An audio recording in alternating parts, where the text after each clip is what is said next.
పార్వతీదేవి అలక. కైలాసంలో పార్వతీదేవి రుచికరమైన ఆహారాన్ని వండుతూ ఉంటుంది.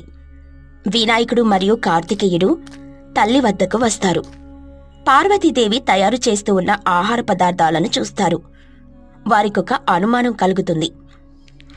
ఏంటమ్మా, ఇవాళ నువ్వెక్కువ ఆహారాన్ని తయారు చేస్తున్నావు? ఈ ఆహారం అసలు ఎవరికోసం? ఈ ఆహారాన్ని భూలోకవాసుల కోసం తయారు చేశాను. భూలోకవాసులు శివరాత్రి వేడుకలను ఎంతో చక్కగా నిర్వహించారు. ఎంతో భక్తితో ఉపవాసం మరియు జాగరణ చేశారు. వారికోసమే నేను ఈ ఆహారాన్ని తయారు చేశాను. అవునా? మరి ఈ ఆహారాన్ని వారికి ఎలా వడ్డిస్తావమ్మా? మీరిద్దరే ఈ ఆహారాన్ని భూలోకంలో ఉన్న మా భక్తులకు అందచేయాలి. మీరిద్దరే ఈ ఆహారాన్ని భూలోకానికి తీసుకుని వెళ్ళాలి.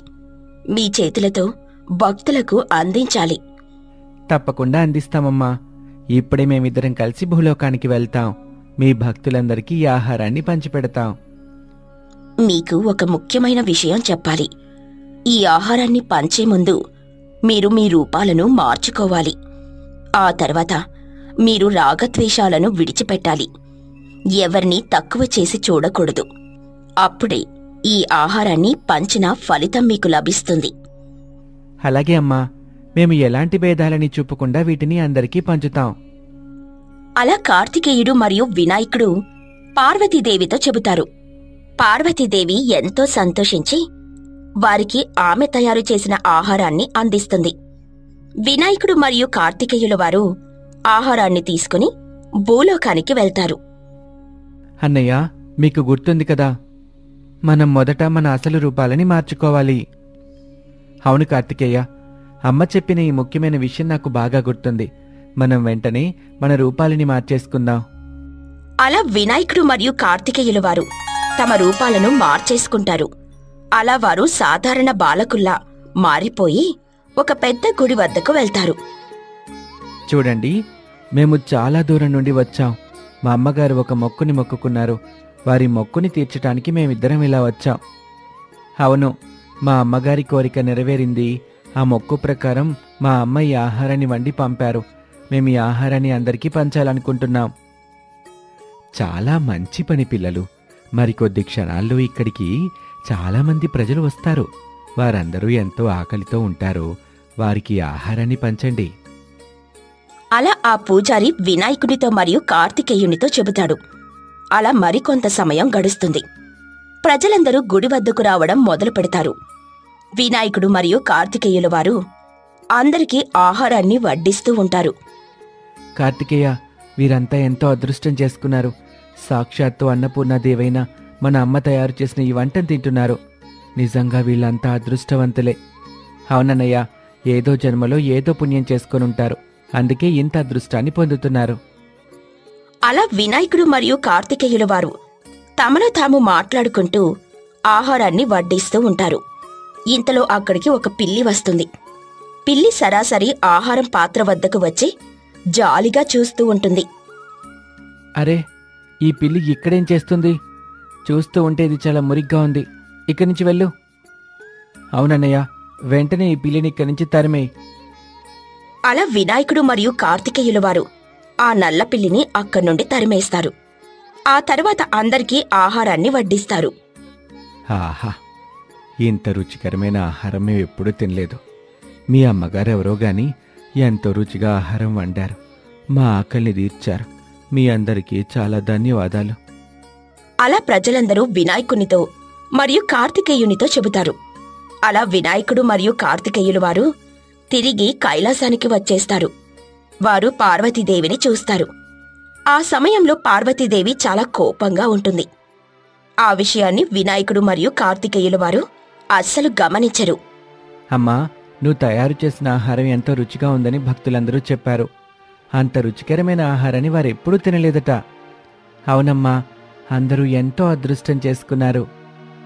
అలా వినాయకుడు మరియు కార్తికేయుల వారు పార్వతీదేవితో చెబుతారు. కాని పార్వతీదేవి మాత్రం ఏమీ మాట్లాడకుండా మౌనంగా కూర్చొనుంటారు. పార్వతీదేవి ఎందుకు కోపంగా ఉందో తెలుసుకోవడానికంటే ముందు ఒక చిన్న లైక్ చేసి ఛానల్ని సబ్స్క్రైబ్ చేసుకోండి.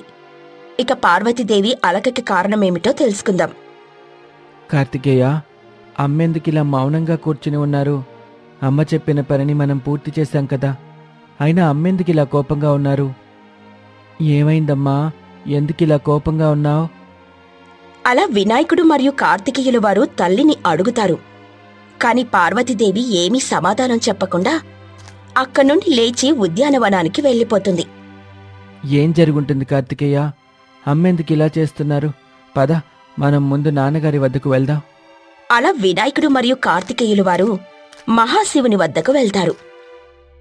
ఏంటి పుత్రులారా, ఏదో ఆందోళనగా కనిపిస్తున్నట్టున్నారు? ఏం జరిగింది? ఇవాళ మాకు అమ్మ ఆహారాన్ని తయారు చేసి ఇచ్చారు. అలాగే ఆహారాన్ని భూలోకంలో ఉన్న భక్తులకి పంచమని చెప్పారు. అమ్మ చెప్పినట్టుగానే ఆ ఆహారం మేం భూలోకంలో ఉన్న వారికి పంచిపెట్టాం. వారందరూ ఎంతో సంతోషించారు. ఇక మేం కూడా సంతోషంగా కైలాసానికి వచ్చాం. మేం చేసిన పనిని అమ్మకు చెప్పాం. కానీ అమ్మ మాత్రం మాపై చాలా కోపంగా ఉన్నారు. మా మాటలు వినకుండా ఉద్యానవనానికి వెళ్ళిపోయారు. పార్వతి ఎందుకిలా ప్రవర్తిస్తుంది? దీని వెనక ఏదో ఒక కారణం ఉండే ఉంటుంది. పదండి, మనం అందరం ఉద్యానవనానికి వెళ్దాం. అలా వినాయకుడు మరియు కార్తికేయుల వారు మహాశివునితో కలిసి ఉద్యానవనానికి వెళ్తారు. ఉద్యానవనంలో పార్వతీదేవి కోపంగా కూర్చునుంటారు. పార్వతి, ఏంటి అలక? ఎందుకింత కోపంగా ఉన్నావు? ఏం జరిగింది? నాకు అవమానం జరిగింది, అందుకే నేను ఇలా ఉన్నాను. ఏంటి, మీకు అవమానం జరిగిందా? ఏంటమ్మా మీరు చెప్తుంది? అయినా మిమ్మల్ని అవమానించింది ఎవరు? మీరు సాక్షాత్తు జగన్మాత. మిమ్మల్ని కూడా అవమానించారంటే వారి దుష్టులై ఉంటారు. వారు ఎవరో చెప్పమ్మా, మేం వెంటనే వారిపై యుద్ధం ప్రకటిస్తాం. వారిని నేనస్సలు విడిచిపెట్టను, ముప్పు తిప్పలు పెడతాను. లేదు, మీరు అలా ఎప్పటికీ చెయ్యలేరు. ఏం జరిగిందో చెప్పు పార్వతి. అయినా నిన్ను ఎవరు అవమానించారు? దేవతలా, యక్షులా, మానవులా?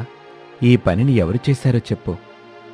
అలా వినాయకుడు కార్తికేయుల వారు మరియు మహాశివుడు ఎంత అడిగినా పార్వతీదేవి మాత్రం మౌనంగా కూర్చొనుంటారు. అమ్మా, నువ్విలా ఉంటే మేము అస్సలు చూడలేకపోతున్నాం. దయచేసి మిమ్మల్ని ఎవరు అవమానించారో చెప్పు. అలా వినాయకుడు అడగడంతో పార్వతీదేవి ఇలా సమాధానమిస్తుంది. నన్ను అవమానించింది ఎవరు కాదు పుత్రులారా, స్వయంగా మీరే. అవును, మీరే నన్ను అవమానించారు. మీ కారణంగానే నేను ఇలా బాధపడుతున్నాను. ఏంటమ్మా మీరు మాట్లాడుతుంది? మేం మిమ్మల్ని అవమానించామా? లేదమ్మా, మేమెప్పుడంత సాహసాన్ని చేయలేం. అవునమ్మా, మీ పట్ల మాకు ఎంత ప్రేముందో మీకు తెలుసు కదా. మేమెప్పుడు మీ కళ్ళలో ఆనందం చూడాలి అనుకుంటాం. కానీ ఇలా మిమ్మల్ని అవమానించాలని ఎప్పుడు కలలో కూడా అనుకోలేదు. దయచేసి మేం చేసిన తప్పేంటో మాకు తెలియచేయండి. అలా వినాయకుడు మరియు కార్తికేయుల వారు పార్వతీదేవిని వేడుకుంటారు. నేను చెప్పినట్టుగానే మీరు ఆహారాన్ని భూలోకానికి తీసుకుని వెళ్లారు. భూలోకంలో అందరికీ ఆహారాన్ని పంచారు. కాని ఆకలితో నేను మీ వద్దకు వస్తే నాకు మాత్రం ఆహారాన్ని పంచలేదు. లేదమ్మా, మీరు మా వద్దకు రాలేదు. నేను మీ వద్దకు ఒక నల్ల పిల్లి రూపంలో వచ్చాను. మీరు నన్ను కొట్టి అక్కడ్నుండి పంపేశారు. ఏంటి, నల్లపిల్లి రూపంలో వచ్చింది మీరా? క్షమించండి తల్లి, మీరా రూపంలో మా వద్దకు వచ్చారని మేమసలు గ్రహించలేకపోయాం. అయ్యో, ఎంతటి పాపం చేశాం. నేను మీకు ముందే చెప్పాను, మీరు అందరినీ సమానంగా చూడాలి అని. ఎవరినీ తక్కువ చేసి చూడకూడదని చెప్పాను. మిమ్మల్ని పరీక్షించడానికి నేనొక నల్లపిల్లి రూపంలో వచ్చాను.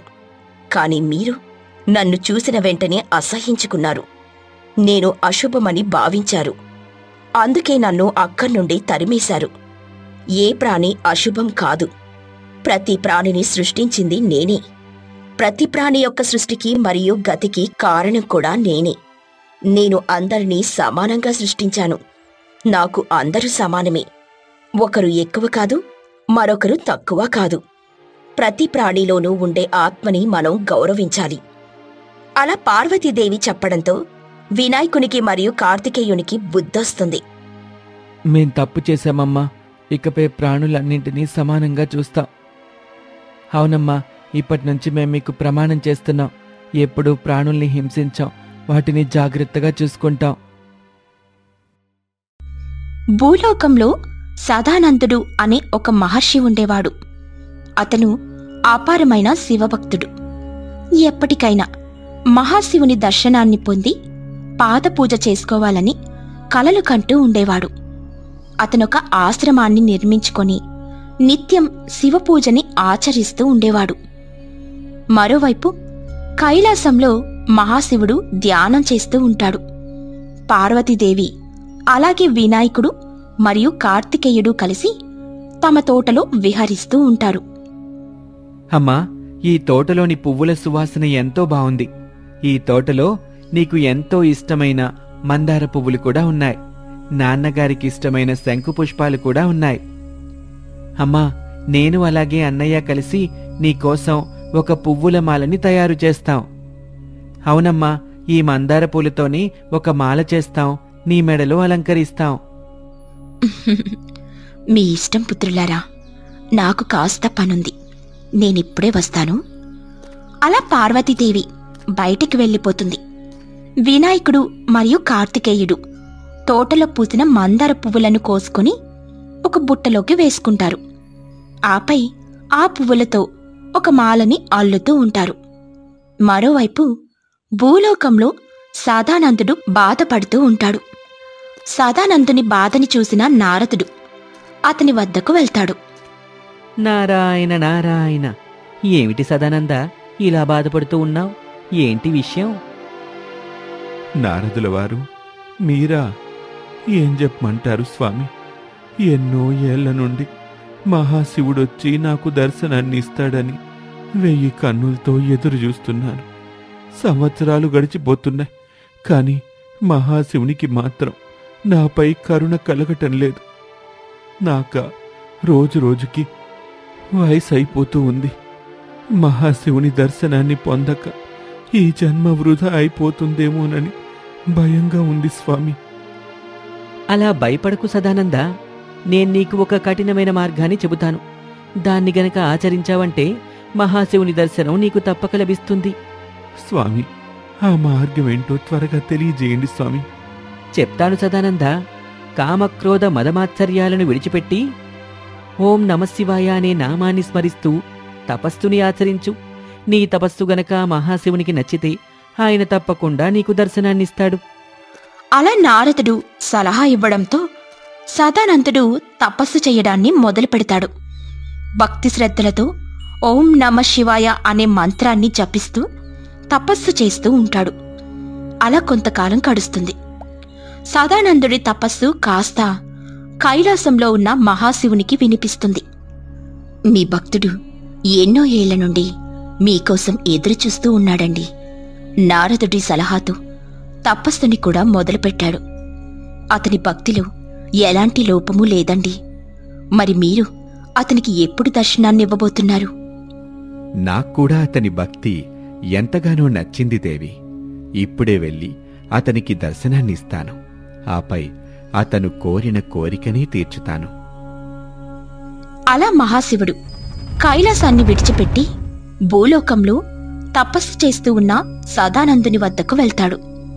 తపస్సులో పూర్తిగా నిమగ్నమై ఉన్న సదానందుడు మహాశివుని రాకని గమనించలేకపోతాడు.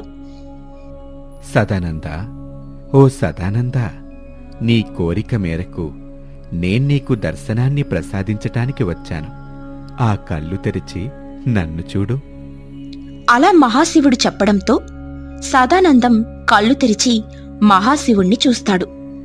అతని ఆనందానికి హద్దే ఉండదు. స్వామి, ఇన్నేళ్లకు నాపై మీకు కరుణ కలిగిందా? మిమ్మల్ని ఇలా చూస్తానని నేను ఎప్పుడూ అనుకోలేదు స్వామి. మీ దర్శన భాగ్యం కలగకుండానే నేను ఈ జన్మని ముగిస్తాననుకున్నాను. కాని మీరు నాకు దర్శనాన్ని కల్పించి నా జన్మని ధన్యం చేశారు స్వామి, ధన్యం చేశారు అంటూ సదానందుడు మహాశివుని కాళ్లపై పడి నమస్కరించుకుంటాడు. సదానంద, నీ కోరికేమిటో చెప్పు. నీ కోరికను తీర్చి నీకు ఆనందాన్ని ప్రసాదించాలి అనుకుంటున్నాను. ప్రభు, నాకు కోరికలంటూ ఏమీ లేవు ప్రభు. నేను ఒక 3 రోజుల పాటు మిమ్మల్ని నా ఆశ్రమంలో నాతో పాటు ఉంచుకోవాలనుకుంటున్నాను. 3 రోజుల పాటు మీకు అన్ని రకాల సేవలు చెయ్యాలి అని నాకు ఆతురతగా ఉంది స్వామి. భక్తుల కోరికని నేనెప్పుడైనా కాదు అన్నానా? 3 రోజులు కాకపోతే 30 రోజులు నేను నీ ఆశ్రమంలో ఉంటూ నీ చేత అన్ని రకాల సేవలు పొందుతాను. అలా మహాశివుడు సదానందుని ఆశ్రమంలో ఉండడానికని ఒప్పుకుంటాడు. మరోవైపు పార్వతీదేవి తన మనసులో ఇలా అనుకుంటూ ఉంటుంది. స్వామికి భక్తులను చూస్తే కుటుంబం కూడా గుర్తురాదు. మరో 3 రోజులలో శివరాత్రి పండుగ రాబోతుంది.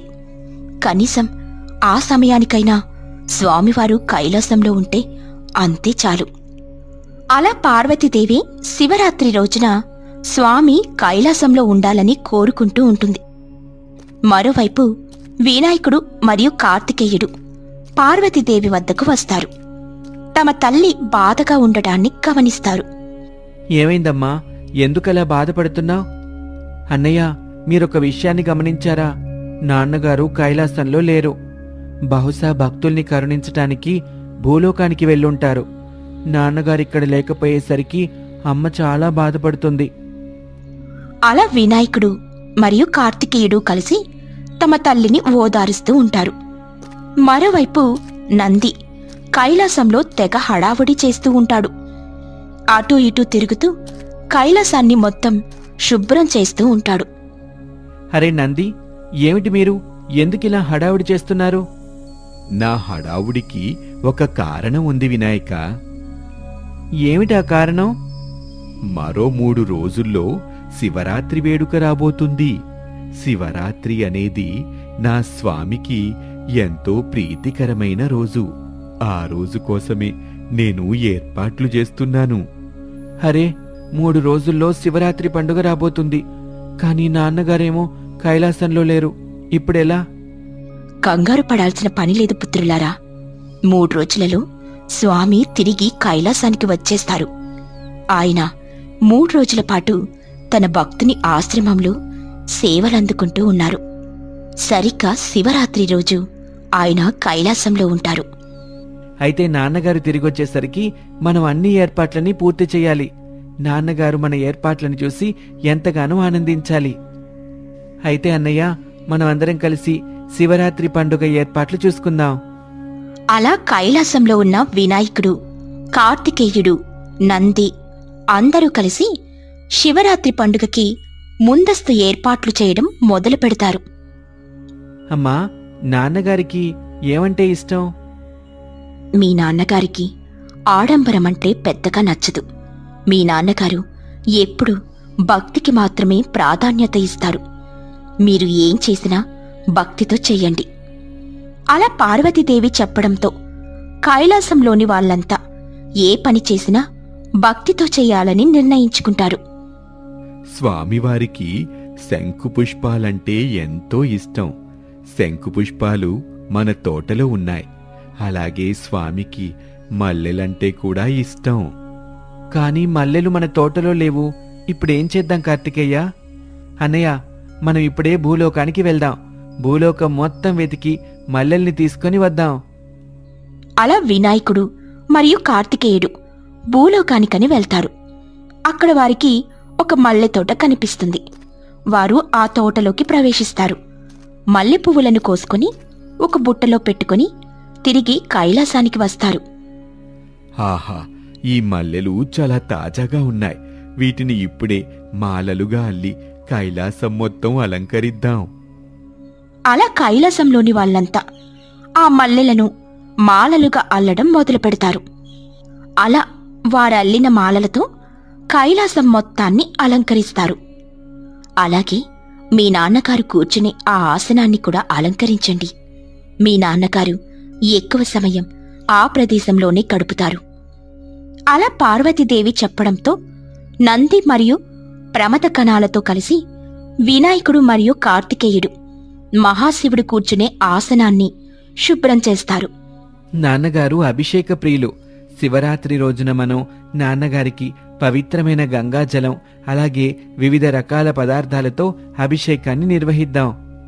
అయితే అన్నయ్య, నేనిప్పుడే భూలోకానికి వెళ్ళి అన్నీ శైవక్షేత్రాలు తిరిగి అక్కడ ప్రవహించే పుణ్యతీర్థాల నుంచి కొంత జలాన్ని తీసుకొస్తాను. అలా కార్తికేయుడు అన్ని శైవ క్షేత్రాలకు వెళ్తాడు. ప్రతి క్షేత్రం నుండి కొంత నీటిని తీసుకుని కైలాసానికి వెళ్ళిపోతాడు. భలా కార్తికేయ, అతి తక్కువ సమయంలోనే నువ్వన్నీ పవిత్ర ప్రదేశాలకు వెళ్ళి పవిత్ర జలాలని సేకరించావు. అన్నయ్య, మనం అమ్మకి అలాగే నాన్నగారికి పట్టు వస్త్రాలని కూడా బహూకరిద్దాం. ఆ అవకాశాన్ని నాకు ఇవ్వండి. నేను స్వయంగా నా చేతులతో పట్టు వస్త్రాలను నేసి మరీ తీసుకొస్తాను.